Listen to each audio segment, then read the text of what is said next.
Hello and welcome to I Could Eat. I'm Mike. Welcome to testing the suspension of Mike's car. God damn it. Please don't forget to like and hit the subscribe button. It's the only way that we can continue eating food. What the fuck does that mean? And drop in the comments and let us know where we should eat next. Wow, man, I really thought, let's do a good podcast. Nope, let's just have fun. Today we're joined by our special guest. It's Darian Irwin. Yay. Hello, welcome to the pod. So today I have brought you both to a brunch spot.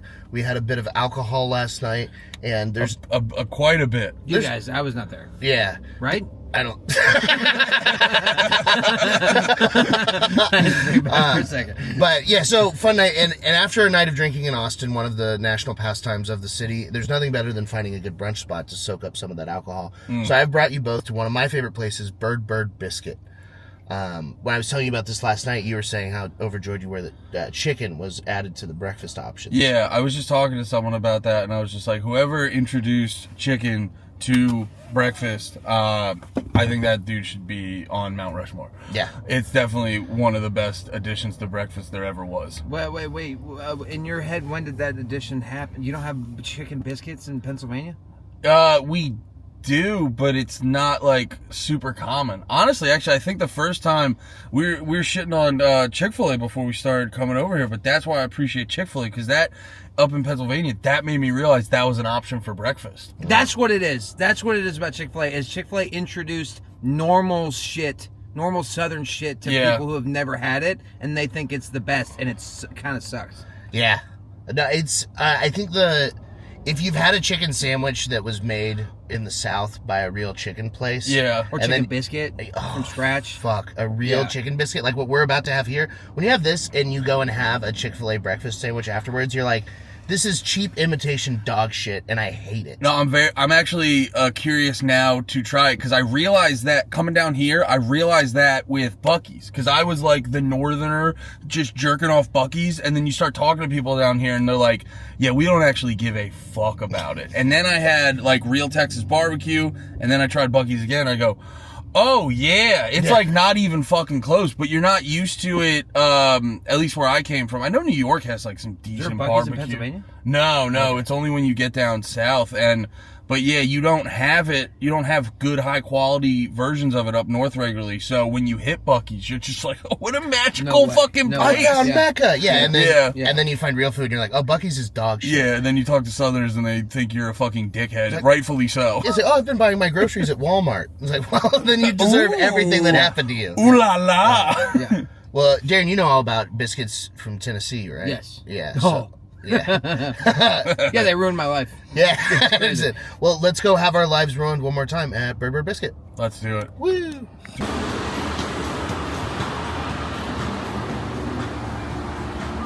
the menu. Oh, these are sandwiches. Where the? Did you tip? I did. You did? Yeah. Did you tip? No. You did not tip? Tipping's out of control. Yeah, tipping's gone crazy. That seemed nuts to me. I didn't even talk to a human being. Yeah, well, but the human beings have to make it in there and then give it to me and stuff. I know that they get it, and that part of it made me feel bad, but I couldn't, in good conscience, look at a kiosk and not even speak to one person and go 20%. Did you tip? I got 100. I did 15. But when I get bullied into tipping, I do about 10 or 15 because I do hear what you're saying. But also at the same time, I'm sure they're all getting like paid whatever. Yeah. And then I'm like, all right, I guess I'll throw you a couple fucking bucks. My thing is, I hate that that's where the restaurant industry has gone, and it's very fucked that we're doing that, and we're shifting the blame onto the customers. We all do it, that's what perpetuates it. Everybody's already doing it. It's actually not. It's also not even that. It's I just read a story about this where it's just all the new payment systems have it built in automatically, and a lot of times the merchant can't even give an option to not have it. It's evil. Yeah. Well, this is. But other than that, the ordering experience is very easy. It has nothing to do with this place. I do prefer the kiosk method of ordering as opposed to talking to a person. I like that I can go up here and I can look through the menu, I can tap around, I can be all happy about it. And then when the food's ready, they just text me and I get to walk up there. I will say the kiosk is nice. I've definitely, I've gotten used to that at going to McDonald's and shit like that. Because I remember one time, I was like rolling through a Burger King and I'm like talking to the guy. The kiosk is nice when you're doing a real fat order because I was talking to the guy and I was like, can I get 2 20-piece nuggets? And the guy goes, what? and I go, two. What's crazy? I go 2 20-piece, and then I get around, and he only gave me 1 20-piece. Oh, that and rules. he just was like. He was like, you don't need all this food, and I just accepted it in shame, because the shame. Wait, didn't you already pay for it? No, he only rang me up for 1 20-piece. Okay. So then, like, the shame of driving back around and going like, actually, you left out another 20-piece. I was like, nah, the universe decided this for you, and they were right. Yeah. It's probably a good move. I just get I go to the checkout line, I just get so excited for food, just constantly over ordering. Yeah, that's what makes me upset about. I Food hate, rules. I hate like at Chick-fil-A when they have the dude out there instead of being able to order at the thing. Like where they do it to speed up the line, and I get that. Yeah, they have the guy out there with like. I hate how far away he walks from the fucking thing too. Yeah, It's like, I 'cause I just wanna pulled into look the at the parking menu. lot. Why are you? And now I have to look at the menu with you flipping it at me on these laminated No, pieces but of paper. here's my big issue. Is the reason I like a drive-through is so that I can order what I'm going to order without having to look somebody in the face. Yes. Yeah. That's the whole fucking point. We can still pretend there's other people in the car That's if you can't see me. Yeah, and the value, the value menu where you can just hit a number. I felt a similar shame going through Arby's one time because I love their chicken cordon bleu, where you just get the crispy chicken and the ham and the cheese and stuff. And the guy, the speaker was real shitty, and he was like, "Wait, which one are you getting?" And he's like. And I'm like, don't make me say it. Don't make Stop me making say me it. say it. Stop making me say out loud that I'm getting a chicken cordon bleu from Arby's. I'm already doing something insane. Don't make me audibly say it out loud. Oh man, I'm so excited for these. What is this? Yeah, this place looks pretty sick. I was like, I sort of just blindly go with whatever you suggest because, you know, you're the food king of Austin and shit like that. But then when you showed me the fucking pictures from this place, I was like, that looks fucking crazy. So yo, give us a lowdown on like about the production and shit. Are you hip to that and shit? I don't actually know everything about how all of this is made. I just know that they're very good Southern style biscuits. So what I got for us for like sampling, I got myself a breakfast sandwich. You boys both got yourself breakfast sandwiches. But we've got a biscuit that we're gonna add their strawberry jam to. That's very good. And then we've got a biscuit with their gravy. Biscuits and gravy are just like one of my favorite things on the planet, and a biscuit and jam is a perfect hangover cure because the sugars fight the alcohol, and I'm sure that's how that works. Don't look up the science on it.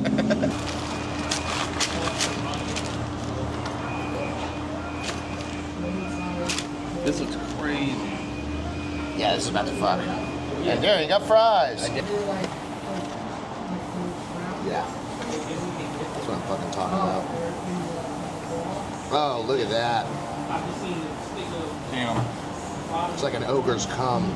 Yeah, dude, that's porn. Oh, Shrek. Get in my swamp. That's big boy. So you said you were gonna get the Queen Beak, but you went with the Firebird because it's got pickles on it. Yeah, they hit me with a picture on the kiosk. It had giant pickles. Man, It just got me for a second. damn, that looks incredible. And the biscuit and gravy? Unreal. Yeah. We should have a new game on this show. Who's the first to get their shirt fucked up? Yeah. And I have won that game. Yeah. Yeah. And you called it, Wow, dude. you fucked it up. Yeah, dude. And the funniest part is like, it was because of the egg. Yeah. And it was because the egg was cooked so good. I took that bite. It gave that good eggy goo. And I just got. Is your sandwich good? Yeah, the egg just All over fucking. your belly, big boy. Yeah, the egg just finished on me. Gave me a cigarette, gave me cab money, and you know what I mean. I'm better for it. I think. Damn, tell that egg to call me next time. I was blown away that you both walked in with lightly colored shirts for an eating adventure. I have learned to wear dark colored shirts that hide my spills. It is 150 degrees in Austin, so. Great point. That's why I'm wearing shorts with no undies. Now everyone's uncomfortable. Brought to you by No Undies. So we've started to wind down on the meal. The background noises have subsided a little bit, so that we could just talk a little bit about what we had. I had a Bird Bird bacon, biscuit and strawberry jam, and a biscuit and gravy. Biscuit and gravy, I like my gravy a little bit thicker, personally.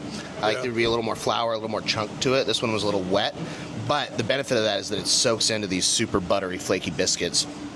The strawberry jam, though, is next level. I mean, that's just perfect jam, and then that with the buttery biscuit. I can't think of a better combo. It's all very good, but the biscuits are really standing out for me because it's like the one problem a lot of times with like eating biscuits or whatever is a lot of times they'll crumble real quick, and these are just like a solid piece of biscuit. Yeah, it's the solid foundation of these is impressive as hell. I think that what they do is when you make like croissants and stuff with those airy, flaky layers, the way you do it is by laminating the dough, where you put a layer of cold butter in between the layers of dough, and you try and make that as striated as many times as possible, so that you get the cold dough. So the butter, when it heats up the oven, creates the layers in between the dough, and so you get all that flake.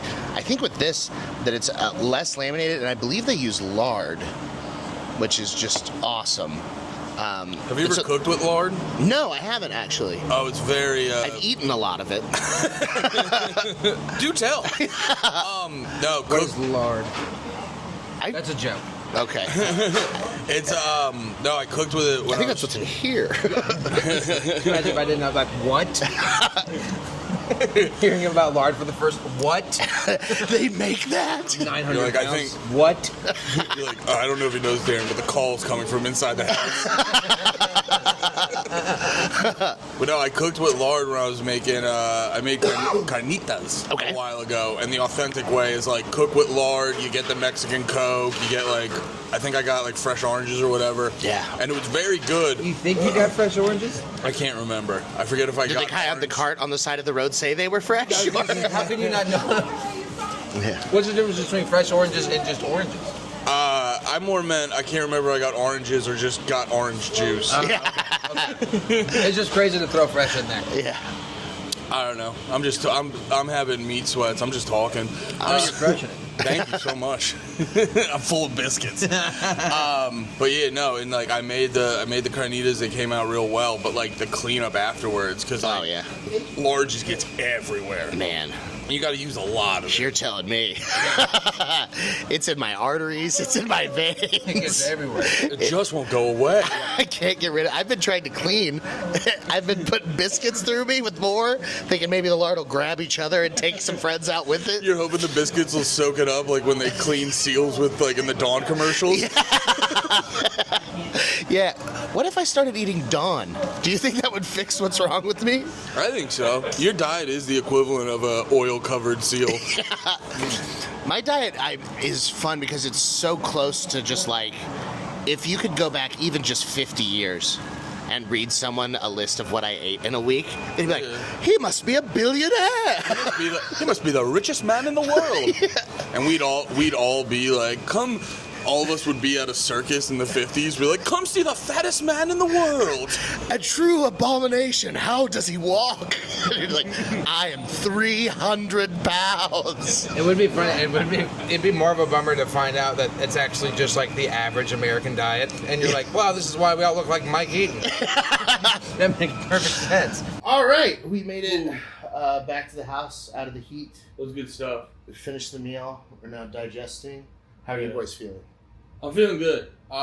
For the show, I'm glad I ate 2 portions, but for life, 2 portions is wild. Honestly, that we were saying this while we were there, the fact that it's like selling itself as like a breakfast, or it's technically also could be like a lunch spot. That's a wild move to do before you have like a day of anything. It would absolutely be bonkers to be doing that before work. Yeah. I'm on my way to the office. Let me stop and grab a Bird Bird Bacon on the way in. Dude, just a huge biscuit and a big piece of fried chicken. Oh. Let me just crush that. Dude, that was some crazy bites. Because usually I don't like a sandwich situation where you can't get the whole thing in like one bite. But the way it was just set up, it was like you were like working around it in different avenues. It was like a food Rubik's Cube. Dude, it was so cool. Rotate. Yeah, it was like indulging on good hearty food though, not fast food. Yeah. Yeah. The lady that was working there today, you made a good point, is like, it doesn't look like... She doesn't look Austin. Like, she looks like she grew up in Montana, and she made this for cowboys. 100%. Yeah, I think you made a joke or something where you were like, back in the day when she finished making this food, she'd like Ring a ring triangle, yeah. triangle to get the Cowboys in. Dude, It was 100%. beat into her, is what you said. Cool. All the jokes I made off camera. Hey, we edited out my joke. You can edit out that one. No, I like that one. I'm a huge fan of that place, and it's also super quick. And if you're not going to try the whole menu, and if we did the work for you, we ate everything that they have to offer essentially, and tried all the different things. Yeah. And so like the chicken, that's a hefty, heartier sandwich. You really only need one of those unless you're crazy hungry. Yo, I bet though the wait, because they did have a sign about the wait at the kiosk. Mm-hmm. I bet that place gets nuts on like a Saturday. Though. Yes. We're there. What's today? That place is nuts in Austin. Like people love that place. Yeah. So you're in Austin, which means that people love that place. So you can't go there Friday, Saturday, or Sunday. It is one of those things like you should order ahead.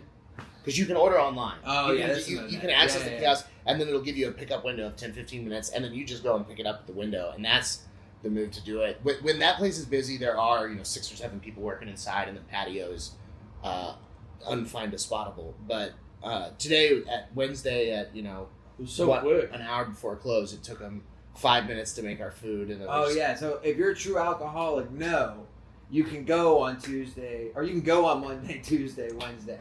Thursday, Friday's going to be a little rougher, but they do close at 2 p.m. That's one thing I will say. They do have 2 locations, though. So we went to the north location. They have another location that's a little more south.